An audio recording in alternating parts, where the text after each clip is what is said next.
plains only a few feet above the ground, 500 miles from their bases, they smashed the heavily concentrated front-line operational strength of the German Air Force forever.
These jerry revetments could be attacked only through the front door.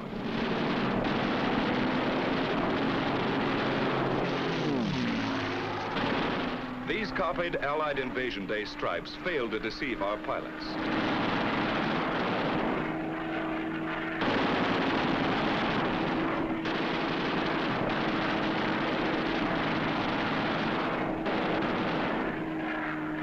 The enemy often dispersed his aircraft in the woods fringing his airdromes.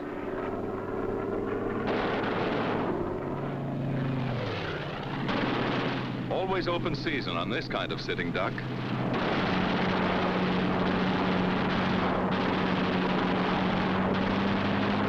Watch this boy reef it around for another crack.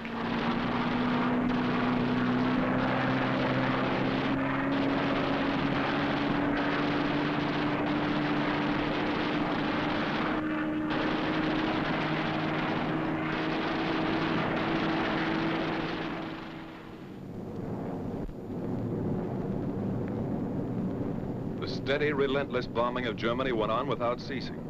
Against the enemy's occasional desperate efforts to intercept, we maintained fighter escort every step of the way.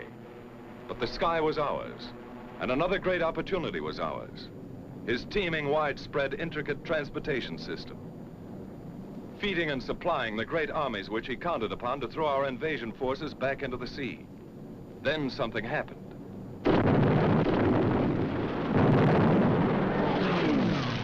The enemy's roads and railroads were struck with a mighty force of air power.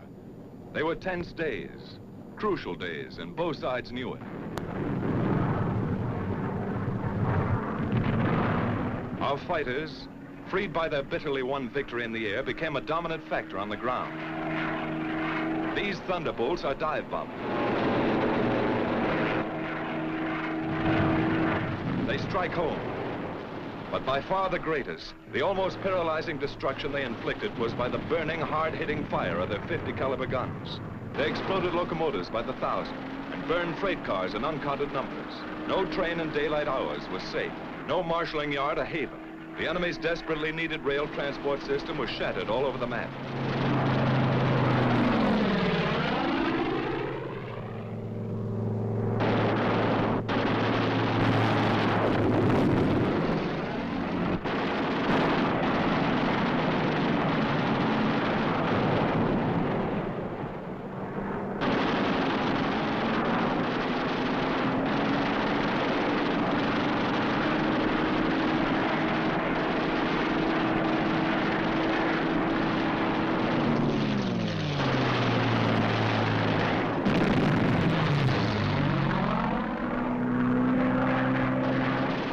Tank goes up, one of many.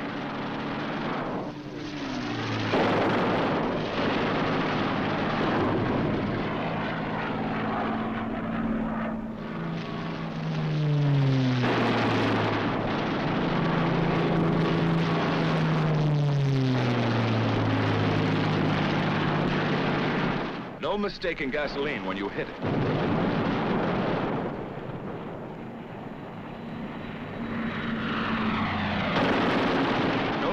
Too small, even a single railroad car.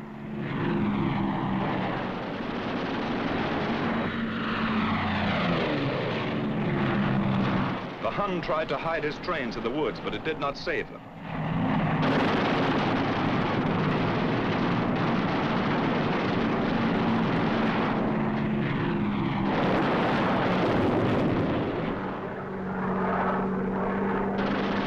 His diversion of traffic to slow-moving barges was no escape. The hail of our fighter fire swept the canals.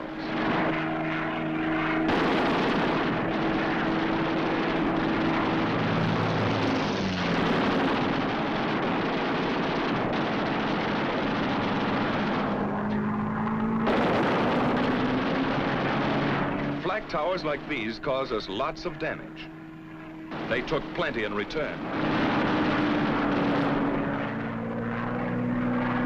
Radio and radar stations came in for a special beating. Flak and machine gun defense was forced upon the enemy wherever he hoped to move. It was intense. Watch these bursts of light flak. Much of it our skillful pilots knew how to avoid. Some of it cost us grievous losses. None of it turned us aside.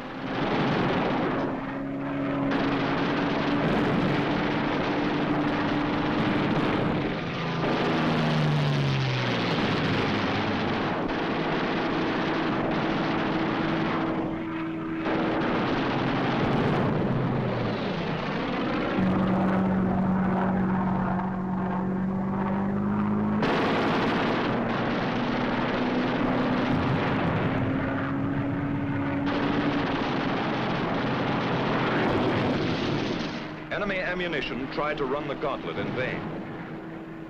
Watch this staff car of a high German officer. Was it Rommel? Could be. At the same time came such a scourge of road traffic as never before known.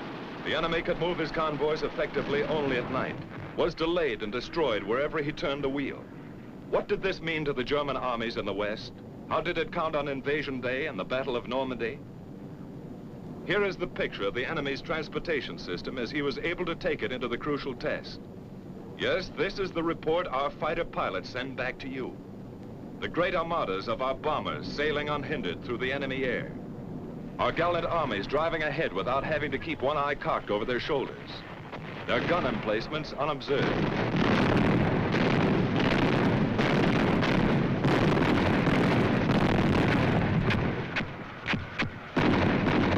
Everywhere above the mighty battle was and is the flash of American fighters. The Thunderbolt, the Lightning, the Mustang. The Germans see them deep in their own sky and cringe. Our men see them above the grim fight and cheer. There are remembered names in the mess halls. Major Gerald Johnson, a crack shot. Major Goodson, gallant fighter. Major Dwayne Beeson, great tactician. Captain Eugene O'Neill, one of the best. Major Don Gentili ran up a flaming record. Colonel Don Blakesley, great leader of 4th Group. Major Walker Mahurin, one of the first and best of the great aces. Major Bob Johnson and all his victories. Lieutenant Colonel Gabreski, with a great career. And Colonel Hubert Zemke, famous commander of 56. A score of victories or more on the records of them all. Duncan, Schilling, Pretty, and many, many others. But this is not the story of our heroes. It belongs to all our gallant fighter pilots who in the decisive hour smashed the Luftwaffe and gave us freedom of the air.